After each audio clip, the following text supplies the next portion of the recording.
I struggle to know where exactly to begin this subject of the changing of history, but I will say that it would turn out that the AI was directing it and trying to set up essentially a puppet regime for itself, kind of, and a perfect timeline for itself, where its own power was in place. Some of these changes I would say were good, even, such as the fact that we went and changed the outcome of the Civil War. I know that Joseph has mentioned that, but we did do that. The American Civil War, to be clear, because, you know, every country has had a civil war at some point. The American Civil War. And, you know, it was good that we changed that, because then slavery did not continue for another several generations, like it did in the original timeline. A lot of it, it was unclear what the exact goals of changing it was, because they didn't tell you, you know.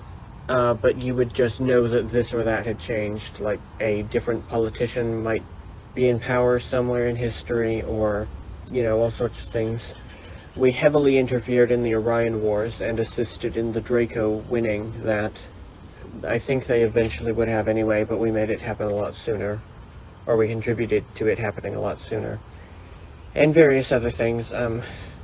Let's get specific. Okay, what percentage of your missions was about changing time, and what percentage about getting technology?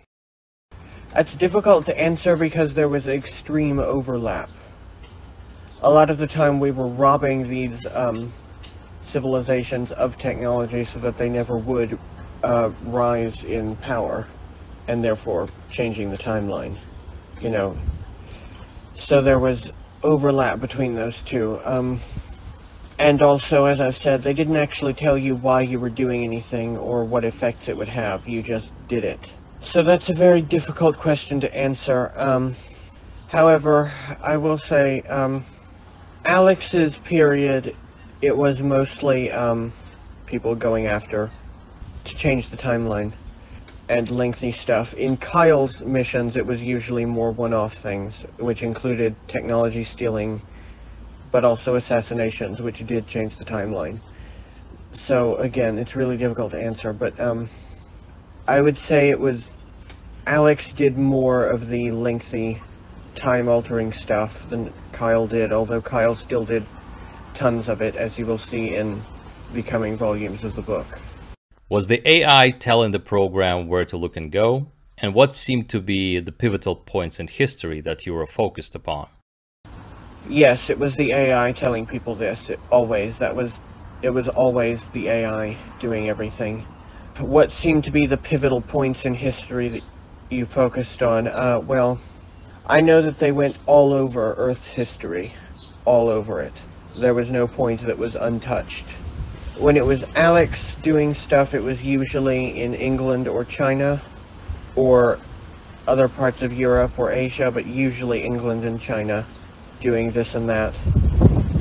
In Kyle's time, it was usually focused on Southeast Asia and off-planet most of all, particularly the Orion Wars. Although he did also, he's the one where I get the memories of the Civil War stuff. Or wait, no, sorry, it is Alex I get the Civil War memories from. It's hard to tell sometimes. And add to that Alex went on to do somewhat similar things in Looking Glass, and well, you get why having alters is really, really difficult and makes your life and your headspace incredibly common. It's not for the complicated, sorry, not common, complicated. It's not for the faint of heart. But I remember in Alex's period a lot of focus on the various wars in China and England, and also the Trojan War and the American Civil War, and lots of other places that I don't really know where they were, just among indigenous tribes here and there that might have been in the Mayans or the Incans. You know, again, they didn't tell you these things, and there was some stuff with him on Mars as well, but most of it was on planet in that period. And Kyle focused mostly on off-planet stuff. In the future, a lot of it, but also in the present and in the past. throughout the history of the various groups that have colonized the galaxy, and also heavily on the Orion Wars. Very heavily on the Orion Wars. There will be plenty about that in some of Volume 2, but particularly Volume 4 will have a lot of that in it. Was the changing of the timeline also aimed to enhance the Cabal current power structure, and how? What people in history were detrimental to them, and who were in their favor? Okay. They had some hand in it. The AI made concessions for them. However, I would not say that it was for them by any stretch. It was for the AI. And the AI was in complete and total control of the people at the heads of the program, for the most part. They were puppets. Not like possessed or anything, but they didn't have free will, let's put it that way. What people in history were detrimental for them and who was in their favor? Well, the people who were detrimental, we will probably never know their names because they were wiped from all records and wiped from existence. They didn't do anything by half measures. They went and they would stop people from being born, or they would, do all kinds of shit, such as what they did to that Italian inventor who we talked about in a previous episode. Who was in their favor? Various people throughout history who you might be surprised by. Suleiman the Magnificent, I believe that was his name, or his title, or what he's called now, was someone they were quite fond of. Chiang Kai-shek, but Chiang Kai-shek could not be in control of all of China. He did have to be taken to Taiwan. So that was, we supported, even though we were pro-Chiang, we also provided super soldiers to fight in Mao's army. It's complicated to explain. That'll be in Alex's book. But let's see, who else? Oh, Winston Churchill. They kept him in power because they knew that about the Bengal famine, which was certainly helped along by Montauk because they did not want India rising in influence too soon. So they did that. So they're at least partly responsible for the deaths of 3 million Indians. So yeah, that's fun. And there were, of course, all the various musicians and such that they helped along. Did the Anunnaki participate in change in time, and how? Did the Draco participate in change in time, and how? I would not say so, no. Well, there were Anunnaki and Draco on staff, and they did come through and, comb the facility for labor, because everyone did that. But no, they did not quote-unquote participate, or their wishes were not being met. The wishes of the Orion Syndicate, to an extent, were. The AI was on good terms with them, and is, because the AI is still around. It is on good terms with them. And so they are composed partially of Draco, but they're not the Empire. So I don't count them as the Draco. They're a separate entity altogether. And while there were Anunnaki at Montauk, and we did go to Nibiru pretty often, no, I wouldn't say that they quote-unquote participated in this. How much of these time-changing missions were calculated and precise, and how much were purely experimental? That changed as time went on. In the 60s, when Alex first showed up in 63, it was, I would say, probably like 90% experimental. They did not know what the fuck they were doing, to be a bit vulgar, but that's how it was. And as time went on, they learned what they were doing, so that by the time Kyle showed up in 84, it was basically all calculated and precise, as you put it. They would sometimes have to go and redo, because there would be unexpected changes, inevitably sometimes. So they would have to alter their course, but they knew what they were doing. Describe the different ways that you had for checking if the changes really occurred, and what were the main changes that you remember? So, one of the methods was, like Joseph, I believe, talked about in one of your interviews, was we would take whatever was the current currency up to a nearby gas station that was outside the time bubble and try and pay with it, and if it got rejected for whatever reason, because for whatever reason, I don't know why, but the currency always changed. At least the American currency did. I don't know about in other countries, how much they were affected by that, but American currency would always change who was on the bills, and sometimes even what the bills were called. But I don't remember what the other terms were, but I do remember times when we did not have dollars, we had other things. And checking for this was also the main function of the Historische Abteilung. They would pore over books and send people out on little missions of all sorts. Just little things, checking for any and all small little changes and what ripple effects they might have. That was their function. So, and then if the changes really occurred, the main ones like wiping out civilizations, that's easy to check. But, and there were Mandela effects created, of course. We all know about some of these, like the Fruit of the Loom logo, Stouffer's stovetop stuffing. One I remember from Star Wars Episode 3, there's the line, "This is how liberty dies," with thunderous applause. I remember that originally being, "This is how democracy dies," with thunderous applause. I don't know if anyone else has ever remembered or spoken about that, but yeah. Oh, and Hitler's eyes, that's a big one. Most people will tell you they remember learning in school that Hitler had brown eyes. Now it turns out he did not, he actually had blue eyes. So yeah, that's kind of weird, to say the least, and a little scary. Did you ever find out how the precipitation of the Dracos winning the Orion Wars served the project's and the AI's goals? Well, if they hadn't won and they had remained a fairly secluded, not very strong empire, then the project would not exist, most likely. Because the Draco are behind it, or they're behind the first real one, which was the German one. And granted, Aldebaran was behind it first, but it was the Draco who made it take off. So, there's that. And also, the AI's goals, I don't know.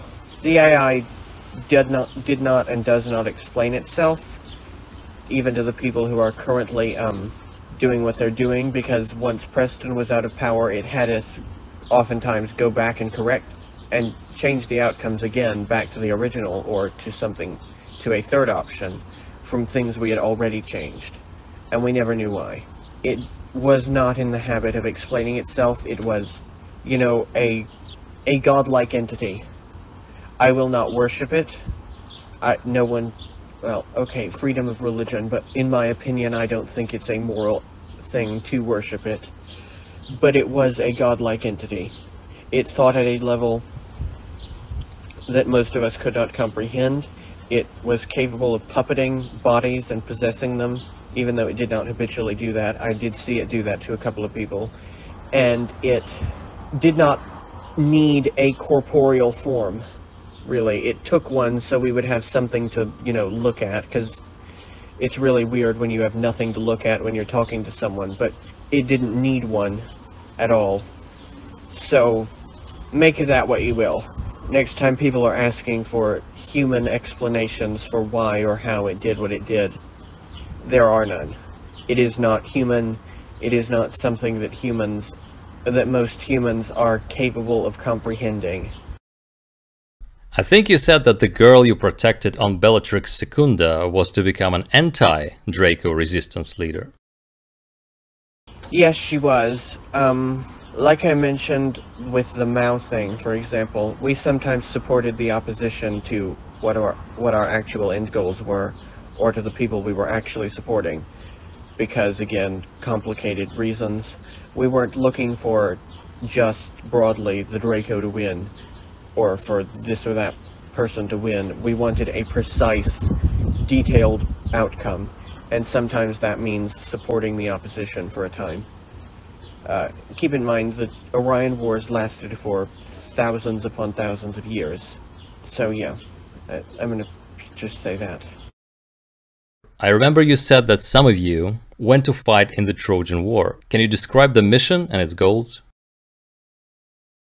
We created the Trojan War. It was one of those cases, much like Penny has described about the Valkyries, of we thought we were stepping into the myth, but in fact we created the myth. Helen of Troy, quote-unquote, was a Montauk girl. Her name was Jade McGinty.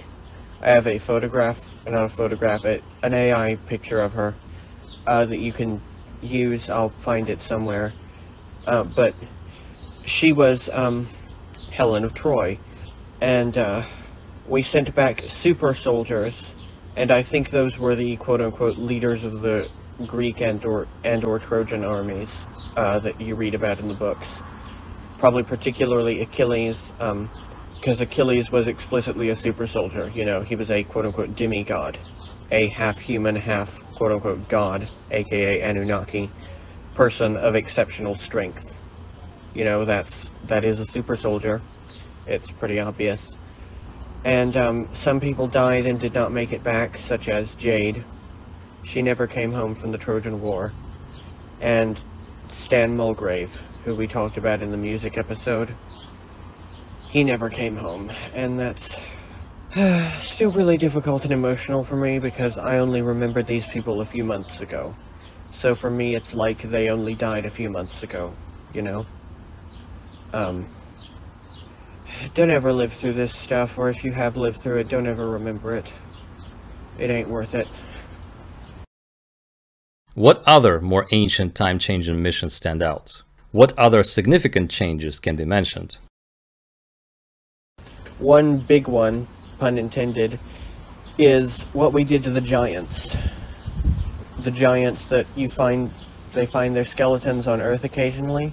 Originally, they were a grand galactic level, you know, probably a Kardashev level 3 civilization, interstellar civilization. We changed that by going back in time and first off stealing their technology so we would have it for ourselves, you know, stealing lots and lots of blueprints and lots of everything else. So we would have their technology, but then going back further to before the technology came into existence and nuking their civilization to the Stone Age and killing off most of them so that they went extinct within a few generations. Yeah, it was an awful thing. It was a really awful thing. I'm not at all proud of it, but that is a thing that we did. I think we were also, I have some foggy memories that we may have been responsible for the downfall of Lemuria. By the way, the Manchu people were the Lemurians, Lemurian refugees, and are extremely psychic, which is why the CCP has gone to so many efforts to wipe them and their culture out. Hey, this video just got banned in China, sorry, but you know, it's a fact. Oh, we also supported Wu Jiatao, I believe was her name, the only female emperor in Chinese history, or the only empress regent in Chinese history, at least the only legitimate one. We supported her because she expanded China quite a bit, and we provided super soldiers for her army. That was a huge part of a lot of what we did, was sending super soldiers back in time to give our allies an edge. Which is why all throughout human history you will find the super soldier narrative, you know, in just about every culture. In history, you will find legends about these incredibly strong, taller than humanly possible soldiers, or taller than at least humanly average soldiers, who kicked the enemy's ass. You know, that comes from somewhere. That's not just made up. That comes from us, and from other time travel programs, of course, doing that.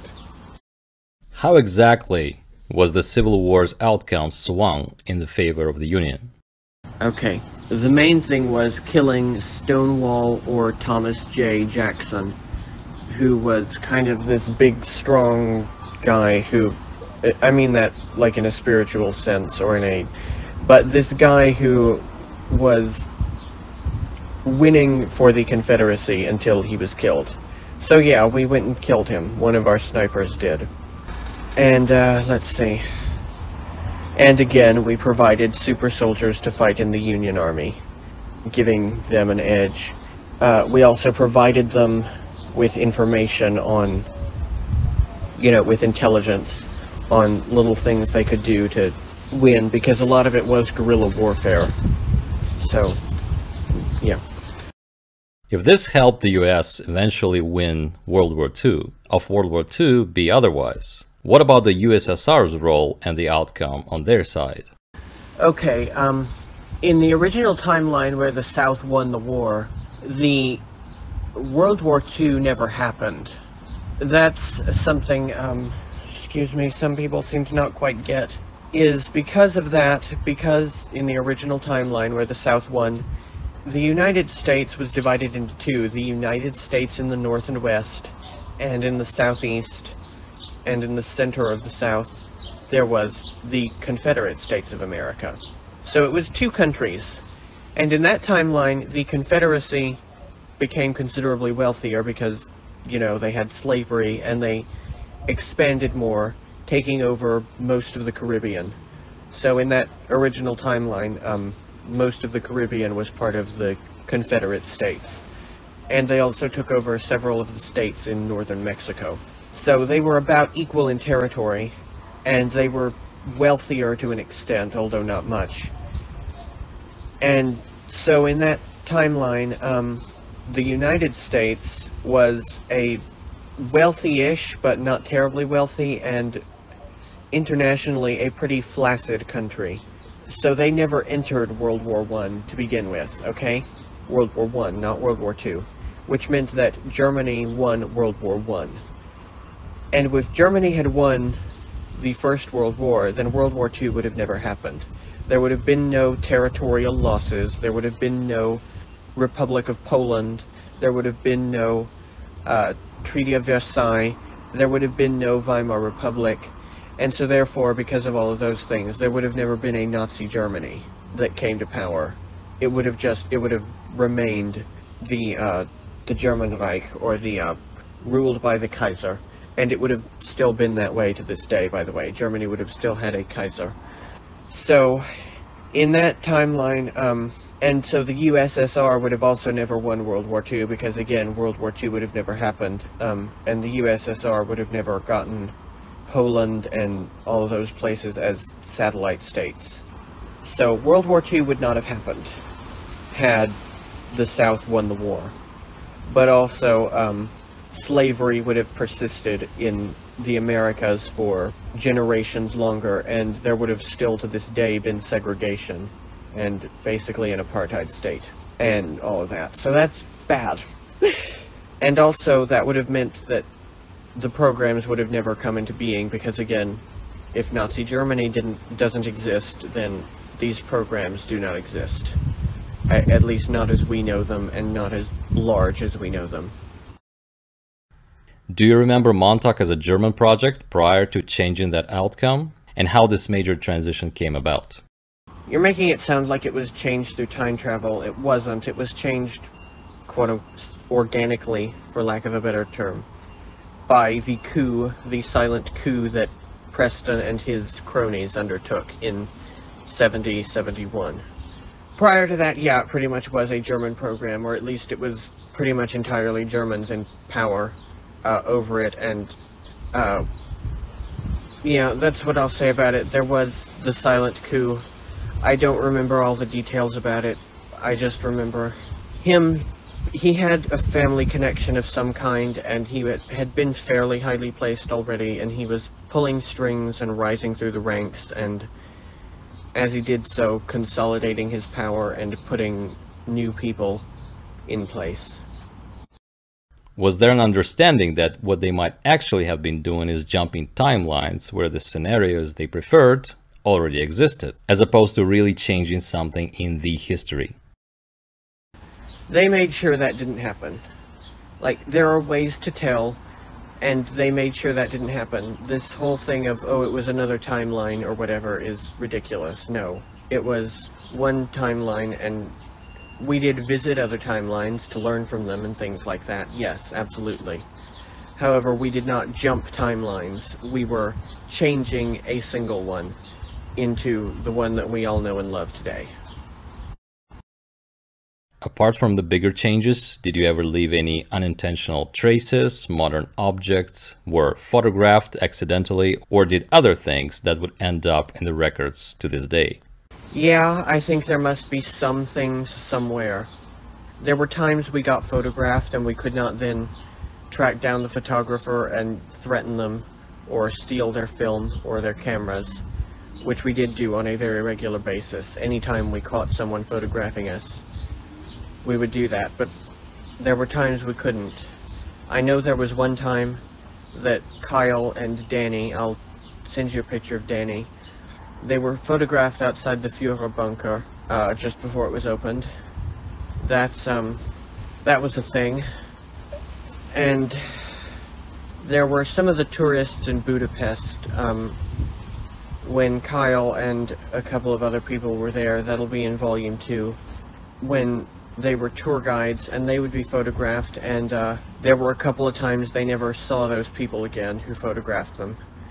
So I think there must be a few photographs left. Technology, there was one incident I remember where someone left a laptop in a quantum laptop, of course, so it could operate across time, a quantum laptop in the Victorian era, and we couldn't find it again, and she got in really deep shit for that. But other than that, we were extremely careful about that sort of thing. And other things that would end up in the records to this day, I don't know, maybe like passenger manifests occasionally, or hotel guest lists, although we used fake names and we always picked the name of someone who was existing in that time period. So, because again, we weren't trying to be discovered, we were trying very specifically to not ever be found. You said that in the beginning they had no idea what they were doing, but how does that correlate with the AI directing them? This is, how do I put this? It was telling them what to do, it was not telling them how to do it. It was letting them learn, I guess, like a parent.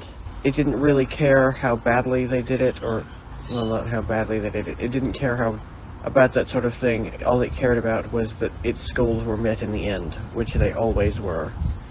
So, yeah, that answers that. It didn't care that much, just so long as it got what it wanted.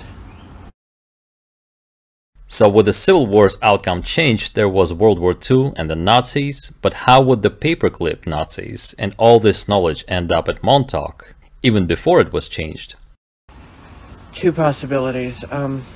Either they came from some parallel universe or timeline and decided this universe needed to become like that one for whatever reason, which is possible. Or we're getting into time looping, in which case we're going to be driven fucking insane, because it's a paradox, you know.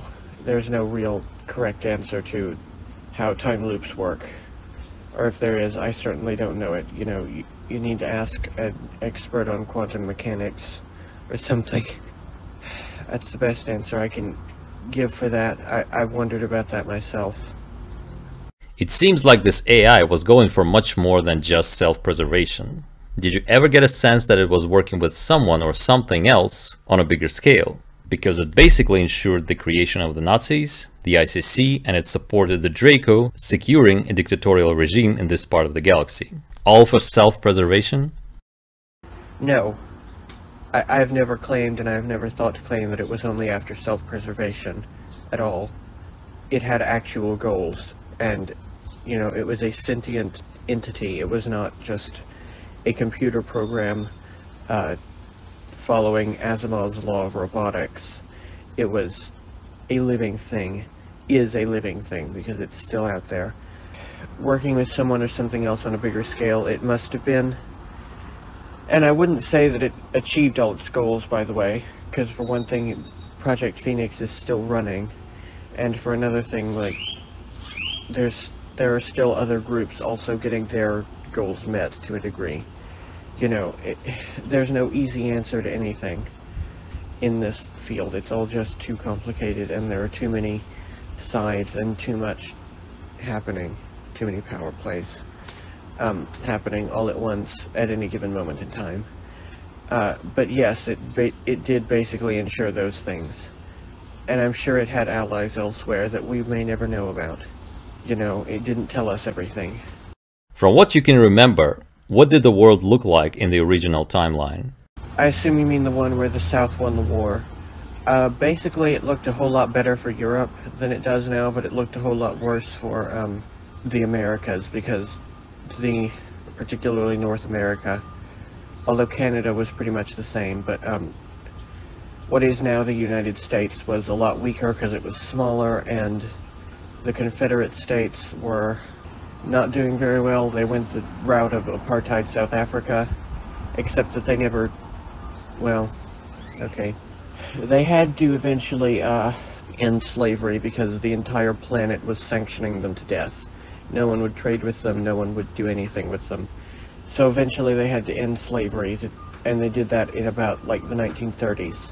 This whole notion that neo-Confederates make, your audience will be shocked by this, but it's a part of American history, and unfortunately still a part of modern day discourses. There's the claim that slavery was like on its way out and everything. No, it wasn't. It was supporting the entire economy of the South. So it persisted until the 1930s, which means that even today it's still segregated and apartheid in that timeline, if that timeline were to have continued. So yeah, North America was weak, but on the other hand, a lot of South America did better because they went on and modernized and were not interfered with by the CIA, because the CIA in that timeline did not really come to fruition. I mean, it did, but it never became the organization that we all know and love today. In Europe, I'd say things went really well. There was never a Holocaust, of course. There was never a Treaty of Versailles. There was never any of that stuff that have caused Europe to be so massively damaged in the modern era. Also, Africa decolonized fairly naturally rather than Britain being weakened and having to leave and all that. It decolonized more gradually and naturally, and therefore Africa prospered and India prospered and all of that. So yeah, things in that timeline looked really good for everyone except for Americans, I guess you could say. But otherwise it looked aesthetically not all that different, really, to be quite honest. Some things don't change. I know you said that you interacted with this AI. What was the purpose? Okay, this is a Kyle memory. Because Kyle was a synthetic and therefore also an AI, technically, he interacted with it because they thought he could resist it more, which they were correct about, since he was also an AI. And, you know, they wanted a go-between who was actually able to hold their own in a room with it, rather than someone who would be being puppeted. So even within people who were following its goals, there was a sense of resistance to it, but, you know, they didn't actually follow through on that and, like, abandon it or whatever. But they did start trying to enforce their own autonomy, and this was after Junior. So that was the purpose, basically. Do you know if this AI was local to one place, a network of places, or could be anywhere it wanted to be? Was it reliant entirely on the physical beings to effect change?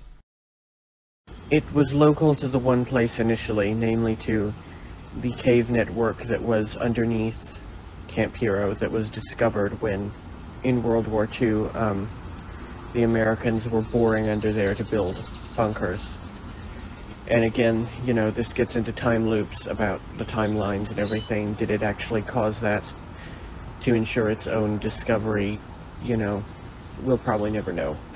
And I'm not willing to do that kind of gymnastics to my own brain to try and figure that out.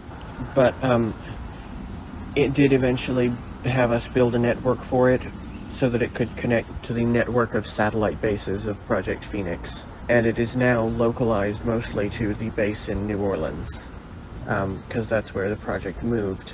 They removed all of their project-related things out of Camp Hero in 2014 to New Orleans and to the other satellite bases, which include Fort Worden in Washington State at Puget Sound, the Presidio in San Francisco, the Jefferson Proving Ground in Indiana, and internationally there's a satellite base underneath the city of Melbourne, Australia, underneath the city of Johannesburg, South Africa, and there's one, I believe, in Thailand, underneath it's accessed through the Peninsula Hotel in Bangkok. And there's one other one that I believe is on Earth, but I won't swear to it, that I don't know the location of. I know it's in dense forests somewhere. There's also at least one satellite base on Mars, and there were temporary satellite bases on all sorts of planets, or even just little safe houses, and the AI would connect to those to some extent. It was at least connected enough to find those places. So, yeah, it had a network, and it could move a part of itself as networks do to wherever. Was it reliant entirely on the physical beings to effect change? Yes, I would say, to avoid getting too complicated and to avoid getting into the whole chicken or the egg argument. Yes, I'm gonna say yes, it was. The super soldiers that you sent to different wars, were these taken from your own ranks and modified, or created off-site? Overwhelmingly, they were ours. Both Alex and particularly Kyle were heavily a part of that, being sent out to do these things. And I know other people who also were. I would say that these people doing this are the core of Project Phoenix that you never hear about, is super soldiers being sent throughout time and space to do various things. I would say that was the bulk of the work that was happening there, to be honest. These massive time travel changing missions, while they were probably the most important thing we did, were fairly few and far between. The bulk of it was just sending people out to do this or that job, fighting for this or that person, or that sort of thing. When and where was the giant civilization that you nuked, and what made you go after them? When and where is difficult to answer. All I know, or at least all we were told, was that it was on Earth in ancient times. So ancient, in fact, that the plant life was different. So I can't swear to the fact that that the continents were even the same as they are now. So it may have been, so far back in time that the Earth looked completely different. I know that the one region we targeted the most, kind of their capital area, was mountainous, but very hot. And why did we target them? It was because the AI told us to. They were a threat to it, but first, of course, we went back to when they were technologically advanced and got as much of their technology as we possibly could to use for our own means. And then we went back to way before that, to when they were in their Stone Age, and obliterated them. Okay, a series of questions. Did the project have anything to do with the Opium Wars in China? And if yes, to what end? The forced opening of Japan to the West? And if yes, why was that important? And the defeat of Germany in World War II? And to what end? I don't know specifically about the Opium Wars in China, but China being defeated in that was a key part of why the imperial system eventually fell. So probably yes, there was some involvement in that. The forced opening to Japan, and if yes, why was it important? Okay, for two reasons. They did have stuff to do with that. I wasn't directly involved, so I don't know the ins and outs of all the strings they pulled and everything, but part of it was so that they would have access to the genetics of the people, who are quite psychically inclined, and are fairly homogeneous and pure, and also so that they could go into the ancient sites. I'm actually going to be talking about this in Chapter 8 of Volume 2, which I hope to start soon, but there are ancient sites around Japan that the Japanese government and the locals are generally ignorant of, but are not ignorant of, that they hide, but they wanted access to those for, again, the ability to look for ancient technology, and so on. The defeat of Germany in World War II, and to what end? Yeah, they were a part of that. They would go in mostly and sabotage Germany's technological developments that would have made it possible for them to win the war. And they also contributed a number of spies and, again, as always, super soldiers to fighting them. And this was so that Germany would make the deal with the Draco at the end of the war and go into space and become far more powerful than they ever could have on Earth, you know, to where they now own thousands of entire planets as opposed to, you know, a continent or two on this one planet, which is all they would have ever gotten to had they won World War II on Earth. Okay, the assassination of JFK and to what end, and the Russian 1917 Socialist Revolution and the collapse of the USSR. I don't think that was a Project Phoenix thing, that was a CIA thing.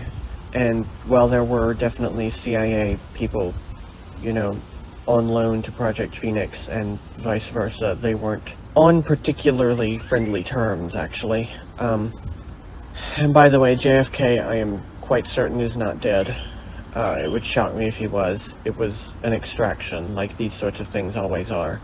But, you know, on the other hand, he didn't get to counter the CIA here, so, you know, there's that. The Russian 1917 Socialist Revolution and the collapse of the USSR.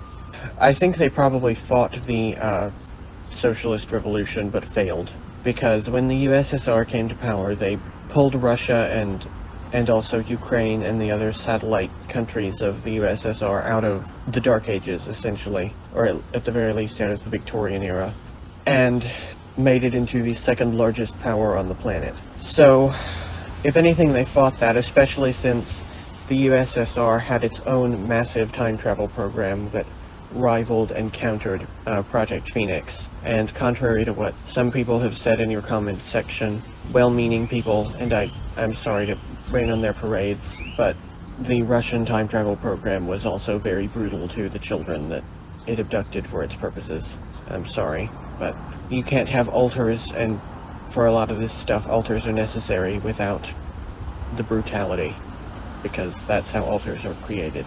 And they were instrumental, I think, in the collapse of the USSR simply by spying on them and by providing incentives to elements within the countries who wanted it to collapse. You know, they would do favors for certain secret elements of the KGB who were looking for the collapse of the USSR. That's a whole subject, but yeah. Why was Chiang Kai-shek and the events around him so important for the project? Simple, because the Taiwanese SSP, the Hong Long, joined the off-world Axis after they were kind of humiliated and forced to Taiwan and all of that. And that was the only way that the projects would get access to Chinese people and Chinese genetics on any kind of large scale, because, you know, Mao would have never agreed to it. And people might be surprised when they hear that, but read up on Chiang Kai-shek, people. He was a hero by accident, not by character.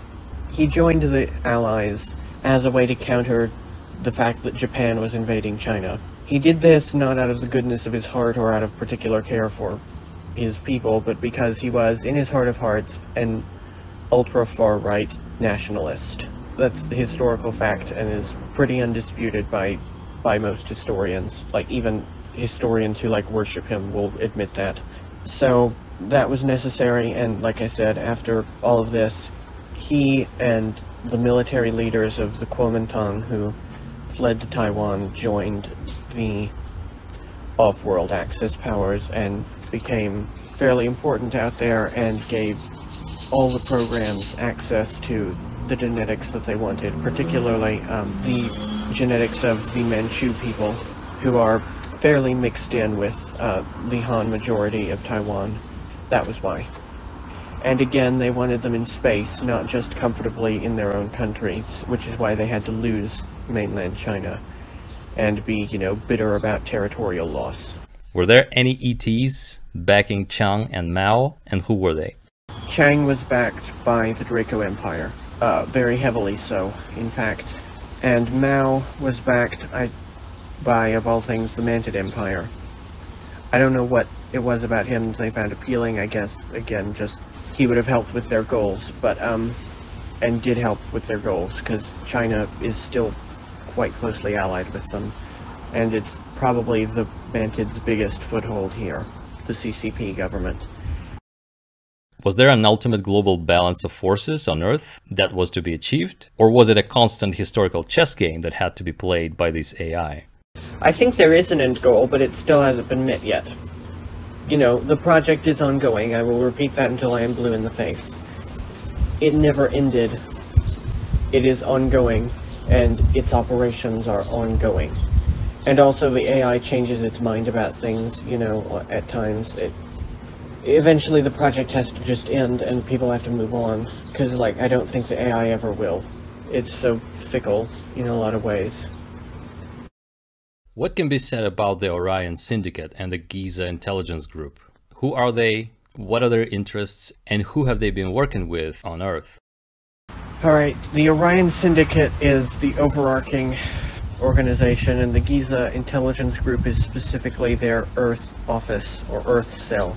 What they are is a terrorist organization. They're headed up by some Draco. However, they're not the Empire at all. They're a terrorist cell. They broke away from the Empire during the Orion Wars. What are their interests? To be honest, I don't know. They're chaotically evil, to use a Dungeons and Dragons term. I'm not sure how else to put it. I suppose they just want power. And who have they been working with on Earth? They're very loosely allied with the Aldebaranites, and who have interests on Earth. The Giza Intelligence Group and Orion Syndicate themselves, they don't do a lot of direct work, although they have occasionally. They were supportive of the military dictatorship of Brazil from '64 until the '80s. I know that they were involved with that, and they were involved with the Mugabe regime in Zimbabwe. Didn't the Anunnaki and the Draco Empire have a stake in changing the Earth history? Did the project play into their hands, or did they just have no say in it? Yeah, they were aiding it for the most part. It benefited them. Particularly the Draco Empire were aiding it. Although they tolerated this syndicate presence there, who were, you know, there eating the kids who got rejected. That was a thing. It's a whole other story, but yes, absolutely they were aiding it. Why did you go to Nibiru? Can you describe the place? Did you catch any architectural or cultural features connected to what we have on Earth? And did they want you to bow to them in reverence? Why we went is an interesting story. It'll be in Volume 4, but we were doing a favor for the Anunnaki. We were installing one of their guys, a hybrid that they had made in the lab, as an important person on Earth. And we had to go there and train him to be human, and we spent a good 100 years doing that, literally. This guy was Elon Musk. That's insane, I know, but that is the reality of it. Can I describe the place? Yeah, it's mostly a radioactive wasteland. The habitational centers are underneath force field domes on the surface, where it's pressurized and there is a breathable atmosphere and everything in there.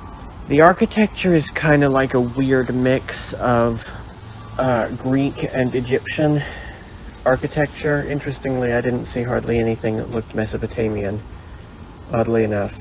It looked all Greek or Egyptian. And they have a big thing about tropical plants. So there's a lot of tropical plants growing all around. And of course it's megalithic in size, because they're so tall already, and they like to build big, giant, ostentatious structures. Did they want you to bow to them in reverence? Yes, they did. Kyle, being a synthetic, was resistant to that. In fact, he wasn't affected by it at all. Humans literally have a genetic hardwiring to do it, but Kyle, being synthetic, of course, did not have that, and so he refused. He just stood there and said no. And I think they were so shocked by this human-looking and otherwise very human guy refusing that they didn't even really object. But the rest of the people there, who all were humans, did. How extensive is the Anunnaki influence on the exopolitical arena in general? Did you see evidence of them being vassals of the Draco, as was stated by others? Their influence is not that vast, really. Except for they have one major bargaining chip, which is this solar system, which is incredibly valued. I mean, look at it. Look at where the solar system falls on a galactic map. You control the solar system, you can control probably most of the Orion Spur, which is the hub of commerce and all of that. So they have a little bit of influence that reaches far and wide, I guess. Evidence of them being vassals to the Draco, yes, absolutely. On paper we're a protectorate, but we're not. We're a client state. I mean this solar system. And the Anunnaki are a rung above all humans here, so, or above all Terran humans. The Anunnaki are also humans. They're a different species of human. I should state that. And there are thousands of human species. So, yeah. Is there a law prohibiting interference into a civilization's history? Did Galactic Authority or any other group ever try to stop the project? Yeah. There are some people call them Time Corps, some people call them the Time Lords. They're a subgroup of the Galactic Authority who run the laws of time travel. For the most part, they're pretty, to use a somewhat vulgar word, flaccid in their ability to stop anything. However, they do try, and Montauk or Project Phoenix people would go to battle with them fairly regularly, but they rarely won. They are, like I said, weak. They're in a weakened state, as is pretty much all of the Galactic Authority, really. They do not have the power that they once had, by any stretch. Have you seen a timeline where disclosure happened? And if yes, when and how? There are timelines that I've been to where it's happened. One of them that I think we may be on is the Montauk Tribunal timeline, where there was an accidental leak of files from, I believe, naval intelligence about time travel programs, including Project Phoenix. I need to make it clear this stuff will never ever ever happen without either violence or an accidental leak. They will never ever, under any circumstances whatsoever, willingly tell us this stuff. And the most likely thing to happen is an accidental leak, much like how MKUltra was exposed originally in the 70s. And then we had the Church Commission and all that. This will be a giant international tribunal. It'll be more like at The Hague, and it'll be more like, I don't know, the Nuremberg trials in its scale than the Church Commission was. But it starts in the same way.